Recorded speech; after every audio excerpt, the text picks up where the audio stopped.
네, 이어서 부동산 세금 상담 시간입니다. 5월은 소득세 신고의 달이죠. 개인 사업자들은 작년 한 해 동안의 소득에 대해서 이번 달 31일까지 소득세 신고를 해야 합니다. 그리고 사업자 등록을 하지는 않았지만 사업 소득이 발생하는 보험 판매원, 학원 강사 같은 프리랜서들도 종합소득세 신고를 해야 한다고 하고요. 그리고 주택 임대 소득만 있는 경우에도 대상이 될 수 있다고 하는데요. 자, 이 5월 소득세 신고 참 복잡합니다. 자세한 내용 신한은행 WM 컨설팅 센터 우병탁 팀장 연결해서 들어봅니다. 팀장님 안녕하십니까? 네, 안녕하세요. 우병탁입니다. 네, 또 이렇게 화상으로 연결이 됐습니다.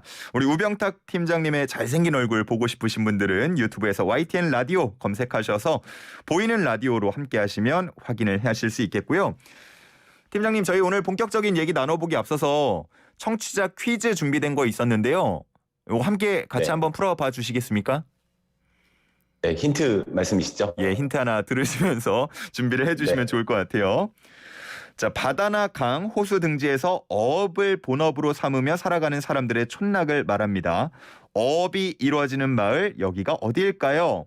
1번 농촌, 2번 어촌, 3번 삼촌, 4번 민속촌입니다. 팀장님, 힌트 부탁드릴게요. 네, 앞서 실장님께서 제가 생각한 힌트를 먼저 주셔서 급하게 생각을 했는데요. 듣고 계셨나요? 네, 농가가 모여 있는 것을 농촌이라고 하고요. 네. 어가가 모여 있는 것을 이곳이라고 하죠. 아, 그렇군요. 1번 농촌, 2번 어촌, 3번 삼촌, 4번 민속촌. 정답 아시는 분은요. 단문 50원, 장문 100원, 샵 0945로 보내주시기 바랍니다. 우리 팀장님도 나중에 뭐 이런 곳에 사시고 싶은 마음 있으십니까? 회사 떠나서? 네, 저는 그 바다가 없는 충청도 농촌에서 태어나서 자라서요. 네, 만약에 생각한다면 농촌 쪽이 가까울 것 같은데 현재까지는 달릴 계획이 없습니다. 그렇군요. 자, 알겠습니다. 그러면은 이제 오늘 본격적인 얘기, 5월 소득세 신고와 관련한 얘기 나눠볼 텐데, 뭐 사업자들 당연히 소득세 신고해야 되고요. 그런데 사업자 등록이 없는, 사업자 등록을 하지 않은 프리랜서들도 신고해야 된다고요. 네, 프리랜서 사업자는 사업자 등록을 하지는 않지만 사업소득 자체는 발생을 하기 때문에 그렇죠. 매년 5월에 종합소득세 신고를 하셔야 됩니다. 최근에는 유튜버나 배달 라이더의 수가 크게 늘었는데 이분들도 신고 대상이고요. 예. 근로소득, 즉 직장을 다니면서 그 외에 투잡이나 쓰리잡으로 사업소득이 따로 발생하시는 경우도 역시 신고 대상이 됩니다. 그러니까 프리랜서들 같은 경우에는 수입을 받을 때 3.3%의 원천징수 세액을 떼고 용역비를 지급을 받게 되는데요. 네. 이걸 5월 달에 신고하면서 그동안 받았던 금액에 대한 정산을 거치는 절차이기도 하고 세금 신고 절차이기도 합니다. 그래서 원천징수된 3.3%의 세금이 실제로 내야 될 세금보다 많은 경우에는 환급도 받으실 수가 있습니다. 그러니까 연말정산하고 똑같이 많이 냈으면 돌려받고 그러면 적게 내면은 더 이렇게 내기도 하나요? 네, 적을 때는 추가로 내셔야 되는 부분이 있고요. 말씀하신 것처럼 연말정산과 비슷한 절차라고 생각을 하시면 되는데요. 프리랜서들의 경우에는 수입을 받을 때 지급하는 쪽에서 3.3%로 원천징수를 떼고 지급을 하게 되고 이 정보가 국세청에 지급명세서 형태로 제출이 되게 되기 때문에 대부분 소득이 기록이 됩니다. 그래서 지난 1년 동안의 소득을 신고해서 정산하는 절차를 5월에 거치는 거고요. 대부분 장부기장 없이 정해져 있는 경비율이나 그에 따른 비용을 차감을 받고 그러니까 추정에 의한 신고를 하시면 되는데 수익 금액이 좀 크게 발생하시는 경우 일부에는 간편장부나 아니면 복식부기에 의한 장부를 통해서 신고를 하셔야만 되는 경우도 있습니다. 그래서 별거 아니라고 대부분 생각하시는 경우들이 좀 있는데 신고를 안 하시는 경우들도 좀 있거든요. 소액이라고 하더라도 국세청 홈택스나 신고를 대행해주는 앱 등을 통해서 정보를 확인해 보시는 것이 좋습니다. 뭐 갑자기 드는 궁금증이 왜 이거는 근데 5월에 하는 겁니까? 같이 연말정산하면 안 되나요? 네, 아무래도 이 일을 수반해야 되는 과세당국이라고 얘기를 하죠. 이 관청에서 이제 일들이 한꺼번에 같은 달에 몰려 있게 되면 당연히 처리를 좀 하기가 어려울 겁니다. 그런 요소들을 반영해서 법에서 그런 시기와는 별도로 5월 달에 하게끔 되어 있는 거고요. 전년도 1년 동안의 소득에 대한 것들을 정산하는 것이기 때문에 한 1월부터 4월까지는 그거에 대한 자료들을 준비하라는 의미라고도 볼 수 있겠습니다. 아, 또 그런 의미가 있군요. 그러면은 아까도 말씀을 잠깐 해주신 것 같은데 회사를 다니는 직장인들 기본적으로 연말정산을 할 텐데 그중에서도 종합소득세 신고를 해야 되는 경우도 있다고요? 네, 말씀하신 대로 직장인들은 연초에 회사를 통해서 연말정산이라는 절차를 거치는 것이 대부분인데요. 예. 근로소득 외에, 그러니까 회사에서 받은 월급 외에 네. 다른 사업소득이나 일정 규모 이상의 기타 소득, 그러니까 일시적으로 발생하는 소득이 있다면 예. 연말정산을 하셨다고 하더라도 5월에 다시 이걸 합해서 소득세 신고를 하셔야 되고요. 예. 만약에 근로소득만 있는 경우에도, 그러니까 다른 사업소득이 없는 경우에도 5월에 신고를 다시 하는 경우가 있는데 네. 연말정산 과정에서 누락된 서류가 있어서 비용을 추가로 인정을 받으려고 하는 경우, 그래서 환급을 추가로 신청하거나 예. 반대로 인적공제 같은 것들을 부모님에 대한 과다해서 좀 중복해서 받으신 과다 공제를 받은 경우에는 예. 이제 더 많이 환급을 받으신 거기 때문에 이를 정정해서 추가로 납부하기 위한 용도로도 쓸 수가 있습니다. 아, 그 예전에 안경 같은 것들 이제 그 항목에 포함될 때 이때 이용해서 하세요 이런 거를 많이 봤는데 이번에 연말정산하고 5월까지 변화된 것들은 없나요? 뭐 추가되거나. 네, 실제로는 그 사이, 그러니까 올 초에 연말정산을 하고 나서 그 뒤에 바뀌었던 부분이 있다고 하더라도 이 세법 자체는 이 소득 자체가 작년도에 발생한 소득에 대한 것이기 때문에 내년 이후부터 뭐 변경이 적용이 될 거고요. 예, 예. 그래서 올해 신고하는 데까지는 큰 영향을 미치지는 않겠습니다. 네, 앞서서 그 기타 소득 말씀해 주셨는데 갑자기 발생한 소득 뭐 복권인가요? 뭐 어떤 게 있나요?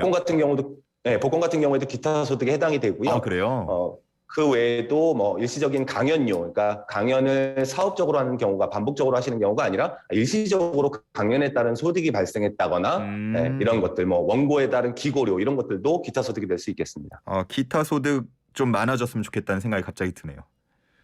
네, 저도 그렇습니다. 갑자기 복권이 좀 당첨됐으면 좋겠다는 얘기였고, 그 앞서서 말씀하신 것 중에 주택을 임대하고 받은 월세 같은 임대소득이 있는 경우에도 신고 대상이 될 수 있다고요? 네, 2019년도부터는 주택임대소득도 사업자 등록을 했는지 여부와 상관없이 소득세 신고 대상입니다.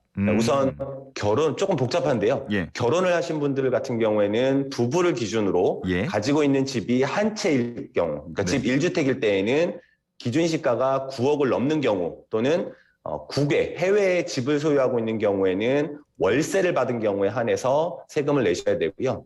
네, 2주택자 같은 경우에는 집값과 상관없이 월세를 받았다면 전부 과세 대상입니다. 그리고 1주택이나 2주택까지는 전세로만 임대를 주었다라고 한다면 소득세 대상이 아닙니다. 그런데 부부 기준으로 3주택 이상일 경우에는 전세로만 임대를 주신 경우에도 그 전세금에 대해서, 그러니까 실제로 월세 소득이 있는 건 아니지만 그 전세금의 이자 상당액만큼을 마치 월세로 받은 것과 동일하다라고 보고 과세를 하기 때문에 역시 신고 대상입니다.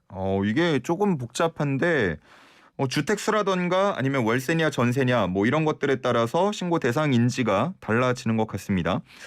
근데 과거에는 신고를 안 했다고 듣기도 했거든요. 뭐가 좀 달라졌나요? 네, 맞습니다. 2018년 말까지는 주택 임대소득이 연간 2천만 원을 넘지 않는 경우에는 아예 세금을 매기지 않았었습니다. 그런데 2019년도부터 연간 2천만 원이 넘지 않는 소득에 대해서, 월세 소득에 대해서도 세금을 매기고 있어요. 그래서 다만 과세가 되고 있기는 한데 다만 2천만 원 이하의 임대소득, 그러니까 주택에 대한 임대소득일 때에는 근로소득이나 다른 사업소득과 합산해서, 그러니까 합해서 종합소득세를 신고하는 것이 아니라 분리과세라고 해서 따로 15.4%의 상대적으로 낮은 세율로 세금을 분리과세로서 내게 됩니다. 다만 분리과세 대상이라고 하더라도 역시 신고는 5월 달에 하셔야 되는 거고요. 다른 소득에 합산되지 않을 뿐입니다. 그러니까 뭐 하한선은 없는 거네요. 한 30만 원씩 12달 받았다, 300만 원, 360만 원 벌었다 하더라도 과세가 되는 거네요. 네, 전부 그렇지는 않고요. 일종의 말씀하신 것 같은 하한선은 있습니다. 그래서 다만 이 하한선은 획일적인 기준은 아니고요. 다른 소득이 얼마가 있느냐 여부, 그다음에 매달 받는 월세 금액에 해당하는 금액이 어느 정도 수준이냐에 따라서 과세 대상에서 아예 빠질 수도 있습니다. 즉 공제 대상 범위 이내인 경우에는 예. 그 월세 소득이 있다고 하더라도 신고를 안 하셔도 괜찮은 경우가 있을 수는 있습니다. 예, 상황마다 좀 다르니까 본인 해당하시는 분들은 직접 확인을 해보시면 좋을 것 같고요. 그 앞서서 말씀하신 그 부분 중에 전세로 임대 준 경우 이자만큼을 월세 받은 거로 계산한다 이런 내용 말씀하셨는데 그럼 이자율은 누가 정하나요? 네, 간주임대료라고 해서 받은 전세금 혹은 보증금에서 3억 원을 차감하고 거기에 60%를 곱한 금액에 적용 이율을 곱해서 계산을 하는데요. 이때 이율은 당연히 국가에서 정하고요. 예. 이때 21년도 기준, 그러니까 작년도 기준은 1.2%입니다. 재작년에는 이게 1.8%였었거든요. 그러니까 약간 작년에는 재작년 대비해서 좀 내려간 거고요. 최근에는 금리가 오르고 있기 때문에 네. 올해분, 즉 내년에는 다시 올라갈 가능성도 있습니다.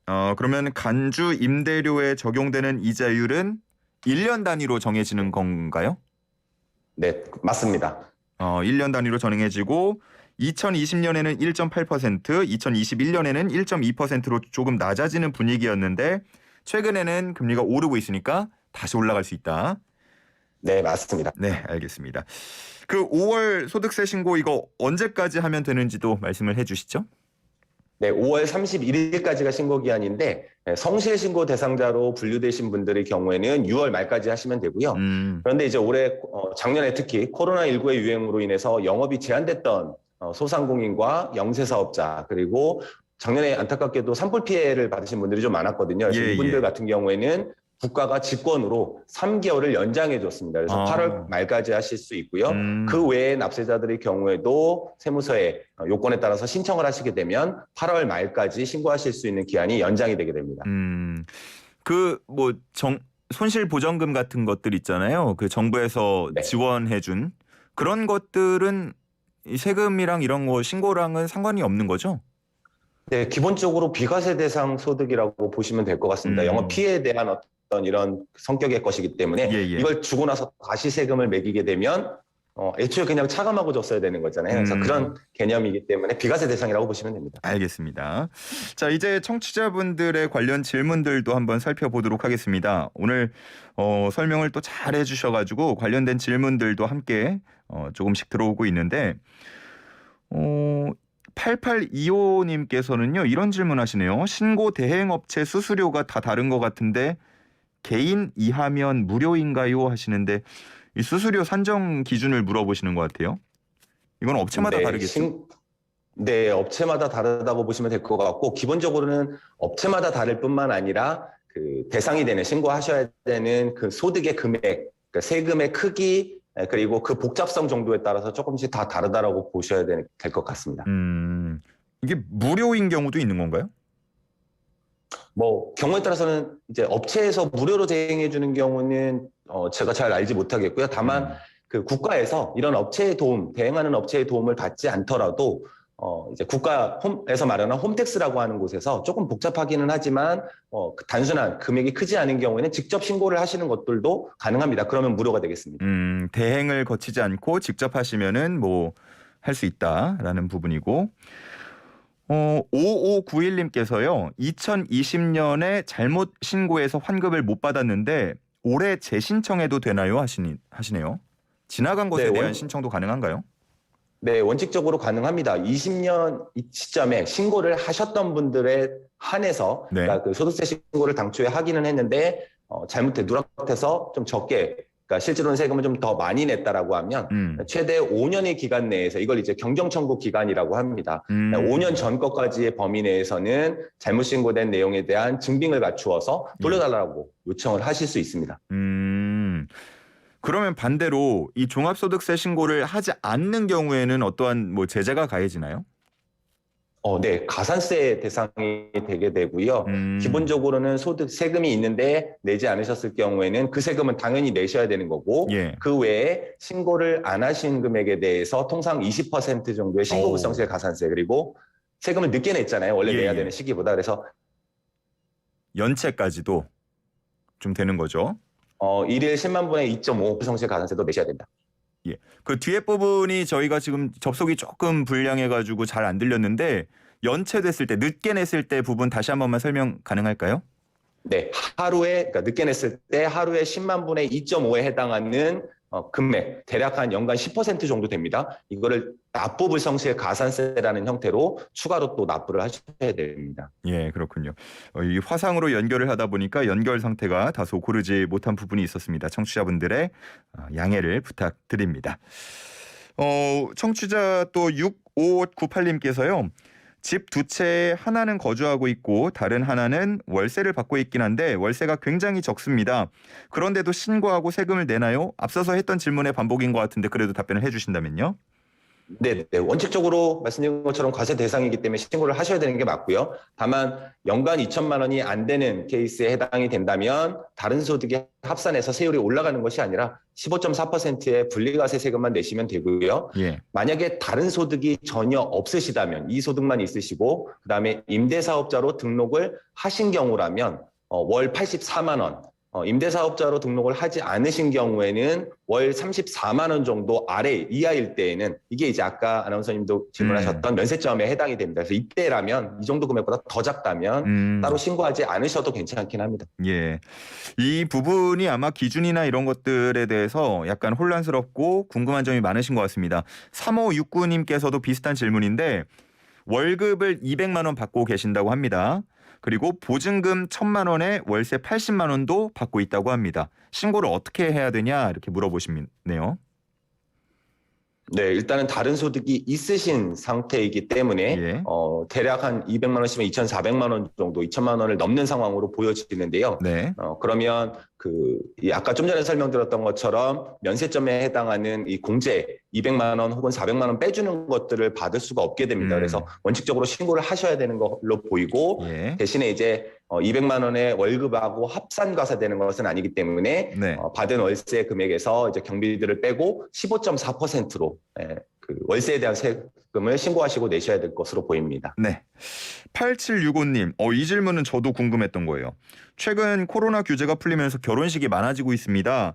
사업자들은 경조사비도 경비 처리할 수 있으니까 청첩장 잘 보관하라고 하던데 이거 어떻게 사용하는 건가요? 물어보시네요.